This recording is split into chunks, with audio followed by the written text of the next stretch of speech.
बिस्मिल्लाहिर्रहमानिर्रहीम और अस्सलाम वालेकुम। मैं हूँ रूबी और आप देख रहे हैं दस्तरखान और दुआएं कि अल्लाह ताला आप सबको, मेरी पूरी टीम को और जितने भी इस शो को देख रहे हैं, जो नहीं भी देख रहे हैं, उन सब को भी अल्लाह ताला अपनी सलामती में रखे, खुश रखे, आमीन। और कैसे हैं आप सब? जो वीकेंड हमारा गुजरा है, तो अब तो रमज़ान आने वाले हैं, तो कुछ स्पेशली हमारा वीकेंड गुजरा होगा। तैयारियां जो है वो हम शुरू कर देते हैं। जैसे मैंने आपको तैयारी शुरू करवा दी थी चटनी की, और शो को रेसिपी को स्टार्ट करने से पहले मैं उन लोगों का शुक्रिया अदा करूँगी जिन्होंने फेसबुक पे मेरा जो लास्ट चटनी का वीक गुजरा है वो बहुत पसंद किया, जिनमें राशिद है, सोनिया हैं, और भी बहुत सारे लोग हैं जिन्होंने पसंद किया चटनी का मेरा वीक, और चटनियाँ बहुत अच्छी लगी। और उनसे मैंने कहा है, रिप्लाई किया है कि आप बना के फिर मुझे बताइएगा कि कैसी लगी, तब पता चलेगा कि कैसी जो है वो चटनियाँ बनी। तो चटनी का तो मैंने आपको एक वीक करवा दिया। अब हमारा जो नया अभी वीक स्टार्ट हुआ है, तो उसमें मैंने सोचा कि क्यों ना आपको सहरी की तैयारी करवा दूं, क्योंकि सहरी का टाइम ऐसा होता है कि कम टाइम होता है और उठना ही बहुत मुश्किल होता है। खैर, उठना तो सबको ही ज़रूरी है, तो ऐसी चीज़ों का हम बनाएं, ऐसी चीज़ों का इस्तेमाल करें जो फ़ौरन से बन सकती है, या प्रिपरेशन पहले कर लो तो यह है कि उस टाइम पे इंसान क्विक बना सकता है, जल्दी बना सकता है। तो ये वीक सहरी की कुछ रेसिपीज़ हैं, कुछ खाने हैं जो लाइट, मैंने कोशिश की है कि उसको थोड़ा सा लाइट रखना है, और आपको सिखाऊंगी ताकि आपको भी थोड़ा सा आइडिया हो जाए कि हम सहरी में क्या बना सकते हैं। अच्छा, मैं आज जो बनाना सिखाऊंगी आपको, उसमें कीमा दो प्याज़ा है और एक मखमली पराठा बनाऊंगी। ये पराठे जो है आप फ्रीज़ कर सकते हैं, यानी कि फ्रोज़न पराठे भी आप इसको कह सकते हैं, लेकिन ये थोड़ा सा डिफरेंट है। इसको हम बनाएंगे, और कीमा दो प्याज़ा जो है, कीमे को हम मैरिनेट करके जैसे रात में अगर रख लें तो ये है कि सहरी के टाइम पे फिर इसको कुक करना मुश्किल नहीं होता। ये भी मैं आपको बताऊँगी। तो दो आज रेसिपीज़ आपके साथ शेयर हो रही हैं, ये हमारी बनेगी, और आपने देखना है कि किस तरह से मैं इसको बनाऊंगी, क्या क्या मैं इसमें शामिल करूंगी। और लाइव हमारा शो होता है, तो लाइव आप हमें कॉल कर सकते हैं। कॉल करने का तरीका जो है वो कोई मुश्किल नहीं है, आसान है। कॉल आप हमें कर सकते हैं, नंबर स्क्रीन पर है, और कॉल आपने करनी है। इसके अलावा भी कोई भी ऐसी रेसिपी जो सहरी के हवाले से ही हो, बिल्कुल आप मुझे बता सकते हैं। और रमज़ान स्टार्ट होंगे तो फिर उस वक्त तो आपको पता है कि स्पेशली हमारे खाने होते हैं जो हम बनाते हैं, पकौड़े, समोसे। बिल्कुल मैं भी सिखाऊंगी आपको बनाना, और थोड़ा सा मुख्तलिफ अंदाज में, आसान तरीके से वो रेसिपीज़ भी आपके साथ शेयर होंगी। इसके अलावा आज के शो के बारे में कोई पूछना है, कोई बात पूछनी है, या रेसिपी जो मैंने आपको बताई है इसके बारे में आपने कुछ पूछना है, तो बिल्कुल आप पूछ सकते हैं। रेसिपी की तरफ चलते हैं। कीमा दो प्याज़ा हम बना रहे हैं, और मखमली पराठे हमने बनाने हैं। मखमली पराठे जो ना इतने सॉफ्ट होंगे कि आप जब इसको बनाएंगे और इसको फ्रीज़ करके रखेंगे, जब सहरी का टाइम होगा तो आपको बिल्कुल 5 मिनट जो है वो लगेंगे इसको तैयार करने में, ठीक है। अच्छा, हमने कीमा दो प्याज़ा जो बनाना है, इसकी मैरिनेशन कीमे की हम करेंगे। कीमा मेरे पास मौजूद है, और कीमे में मसाले जो हम शामिल करेंगे उसमें है पिसा धनिया है, पिसी लाल मिर्च है, पिसा गरम मसाला है, हल्दी है, और पपीते का पेस्ट मैं इसमें इस्तेमाल कर रही हूँ, ठीक है। अगर आप चाहें तो इसमें मीट टेंडराइज़र का इस्तेमाल भी कर सकते हैं, लेकिन पपीते का पेस्ट जो है वो ज़्यादा आपके लिए ठीक रहेगा। लहसुन, अदरक का पेस्ट और नमक, ये हमारे बेसिक मसाले हैं जो मैं कीमे के अंदर मैरिनेशन करके मैं अभी आपको बताऊँगी। लेकिन आपने क्या करना है, रात में इसको मैरिनेट करके रख देना है। सहरी के टाइम पे आपने जस्ट इसमें जो है ऑयल का इस्तेमाल करना होगा, वो साथ साथ मैं आपको बताती जाऊंगी। मखमली पराठे बनाने के लिए आपने मैदा लेना है, ठीक है, मैदा ले लें। और मेरे पास यहाँ आधा किलो की क्वांटिटी है मैदे की। घी का इस्तेमाल हम करेंगे।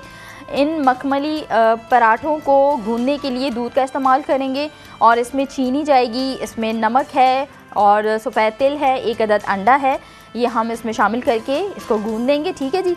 तो ये आसान तरीका है, और फिर भी कुछ पूछना है तो बिल्कुल आप पूछ सकते हैं। कॉलर हमारे साथ है, उनसे बात करते हैं।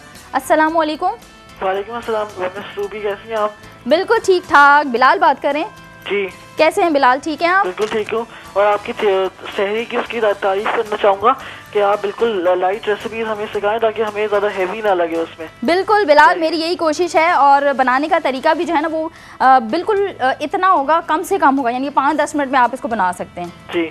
और मैंने अपने घर में ब्रोस्ट बनाया था, माशाल्लाह बहुत पसंद आया। आपकी जो फ्रेंच फ्राइज बनाने की तरकीब मैंने उससे बनाई, तो मैंने जो फ्रेंच फ्राइज बनाए वो बहुत क्रिस्प और बहुत गोल्डन बने, बहुत ज़बरदस्त बने थे वो। ठीक है, मतलब वो टिप आपको समझ आ गई ना कि क्या मैं बताना चाह रही थी। सही, तो आपका थैंक यू करना था मुझे। वेलकम बिलाल, कोई बात नहीं, हम आपके लिए खड़े हैं। और कोई भी अभी भी इस रेसिपी के बारे में भी बिल्कुल आप पूछना चाहें, या सहरी के हवाले से कोई रेसिपी आप चाह रहे हैं कि मैं आपको सिखाऊं, तो बिल्कुल आप बता सकते हैं। ठीक है बिलाल आई थिंक सो चले गए हैं। बहुत बहुत शुक्रिया बिलाल, आपने कॉल की और आप डेली कॉल करते हैं, शो मेरा देखते हैं, रेसिपीज़ को भी ट्राई करते हैं। बहुत बहुत शुक्रिया बिलाल, आपको हमने जल्दी अपने शो में इनवाइट करना है।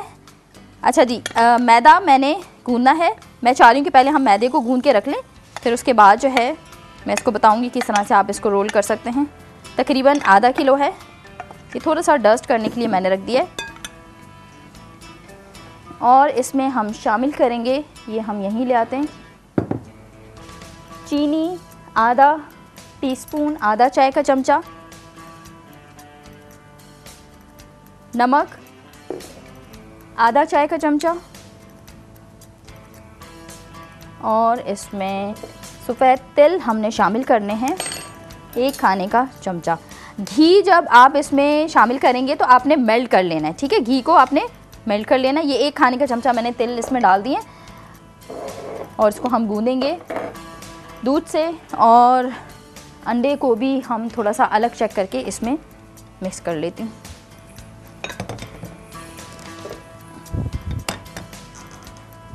अलग से आपने ज़रूर चेक करना है, उसके बाद जो है आप मैदे में इसको मिक्स करेंगे। ठीक है, स्लाइटली इसको थोड़ा सा दूध से गूंदा जाएगा ये। और साथ ही कॉलर से भी बात करते हैं। अस्सलाम वालेकुम। वालेकुम जी, कौन और कहाँ से बात कर रही हैं? जी, मैं मारिया कराची से बात कर रही हूँ। मारिया कराची से, और फर्स्ट टाइम आपको कॉल कर रही हूँ। जी मारिया, वेलकम कहती हूँ। कैसी हैं आप? ठीक हैं जी, मैं ठीक हूँ। मैंने बोला मैं आपसे पहले ही कहना चाह रही हूँ, बहुत अच्छी लग रही हैं। बहुत बहुत शुक्रिया, थैंक यू सो मच। बहुत बहुत शुक्रिया, आपने पहली बार कॉल की है, इसके लिए भी थैंक यू सो मच। अच्छा, ये बताइए कि जो रेसिपीज़ बन रही है सहरी के हवाले से, ये आपको पसंद आ रही है जो थीम मैंने रखी है? जी जी, बहुत अच्छी है। मैं ट्राई करूँगी, अगर अच्छी लगेगी तो फिर आपको बताऊँगी। बिल्कुल, आप ट्राई कीजिएगा और फिर मुझे बताइएगा। अच्छा, टीवी का वॉल्यूम आपने ऑन रखा है ना, तो मेरी आवाज़ मुझे वापस सुनाई दे रही है, तो कुछ समझ नहीं आ रहा मुझे। नहीं, आवाज़ नहीं आपको सुनाई, बंद की है मैंने। टीवी बंद है? जी। अच्छा, चले ठीक है। और सुनाइए, कैसी हैं आप? ठीक है जी, मैं ठीक हूँ, आप कैसी हैं? बिल्कुल ठीक ठाक। सहरी के हवाले से कोई फरमाइश है आपकी? नहीं, फिलहाल तो कुछ नहीं। फिलहाल कुछ नहीं, चलें सोच के फिर बताइएगा। ठीक है, बहुत बहुत शुक्रिया आपने कॉल की। अल्लाह हाफिज़।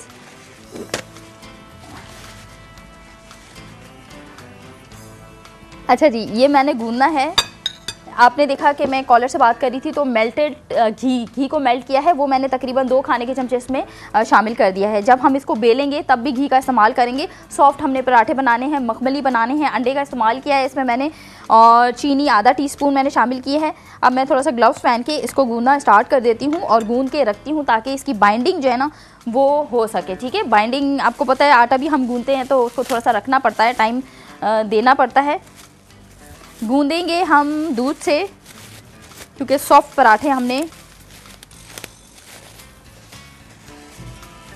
1 अंडा मैंने शामिल किया है, आधा किलो मैदा है, 2 खाने के चमचे मैंने इसमें शामिल किया मेल्टेड घी, और आधा चाय का चमचा मैंने इसमें नमक शामिल किया है, आधा चाय का चमचा मैंने इसमें शामिल किया है चीनी का, और 1 खाने का चमचा मैंने इसमें सफ़ेद तिल शामिल किए हैं। इसको थोड़ा सा आपने आहिस्ता आहिस्ता से, हमेशा जो है दूध या पानी का इस्तेमाल जो है वो आप आराम से करेंगे, एक साथ नहीं शामिल करते, वरना क्या होता है कि बहुत ज़्यादा पतला हो जाता है, डो जो हमारी होती है वो बहुत सॉफ्ट बन जाती है। ठीक है, अगर इनकेस अगर ऐसा हो भी जाए तो आप क्या करें कि उसमें मैदा शामिल कर लें, अगर डो सॉफ्ट हो जाती है। और अगर सख्त हो जाती है तो आप दूध या पानी से उसको सॉफ़्ट कर लें या आप ऑयल से उसको सॉफ़्ट कर लें। थोड़ा सा इसको गूंद के हम रखते हैं। फिर हम आते हैं कीमा दो प्याज़ा, जो मैं आपको बनाना सिखाऊंगी और आसान रेसिपी है, क्योंकि कीमे की जो मैरिनेशन है वो हम रात में ही इसको मैरिनेट करके रख देंगे और सहरी में जब बनाना होगा तो हम जल्दी इसको बना सकते हैं। अच्छा जी, अब मैं क्या करती हूँ, इसको गूंद लेती हूँ मैदे को, और गूंद के सिंपल तरीका है आपके सामने मैं गूंद रही हूँ और कुछ नहीं करना है, गूंद के रख दूँगी और ब्रेक पे जाऊँगी। ब्रेक से वापस आएंगे, कीमा दो प्याज़ा हम बनाएंगे। Stay with us and keep watching Zayka, क्योंकि जायका इसी में है।